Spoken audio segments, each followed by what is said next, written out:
That's not my phone though, is it? This is your logic board in my test screen. Wow. So this is what your phone looks like inside, and oh man, this drove me crazy. Wow. So we have all your pictures. Isn't that beautiful though? Oh my Yes, God. so it's Wow. all recovered, and there were thousands of them. And I just wanted to call you to, to share the good news, because this one killed me. This one I thought we might not get it.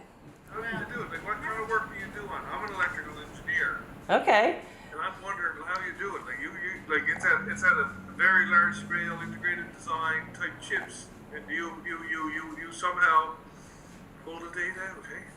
The So, data's there. right. So the data, you can't just read it off of the chip, because if you could, then we might as well not have any security or passcodes. If it were that easy, I could just take anybody's phone and read the data off the chip. So the chip with the data on it must shake hands with a bunch of other chips on the board. Right. And on your board, there were two completely independent problems. One was extensive water damage. And I don't think you can see the logic board from this far away, but I'd be happy to send you a picture. I don't think I'll be able to show you. But it was very severe corrosion. However, most of it were in non-essential areas or non-unique areas. So with a microscope, hot air station, and a soldering iron, I could desolder those chips and replace them with working chips for your main functions: image, touch, and getting it to connect to USB. However, I did that, fairly early on when it first got here, but it would just show me the Apple logo and boot loop.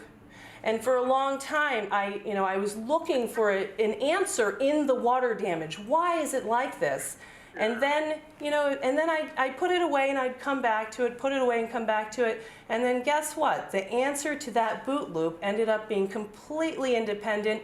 It was charging chip damage. Now that comes from sitting on a charger. A lot of times we use just whatever charging cables that allow a noisy voltage to come through and damage that USB permission chip.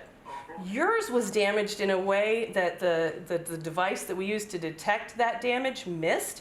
So it was just through experience and a hunch to say, that really looks like charger damage. So just to leave no stone unturned, I changed that chip, and that's when I saw it, come on. Oh yeah, that's a nice picture.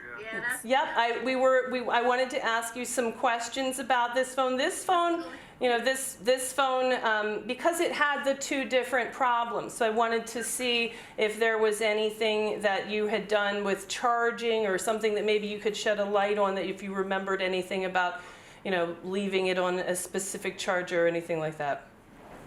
no, now I might have tried to charge it up After the fact. after the We might fact, try to charge it after. but Right. not initially. We did put it in a bowl of rice too. Yeah. When we first took it out of the water to give the rice to try to draw the water out of the phone. But it was so. Yeah, it really doesn't work. Yeah, the rice, it's kind of a legend. Hotter and hotter in the rice, and we started And to it get did concerned. get really hot. Right? Yes, it did have it started out with a fairly classic full short circuit on the main power rail. And we see that a lot with water damage. That's fairly typical. So once we cleared that, then we had to rebuild all of the necessary but not unique chips. And we were able to clean that up a lot, because the only way to get data from an iPhone is to get it to boot up so that you can trust and offload the data. There's no other way to do that.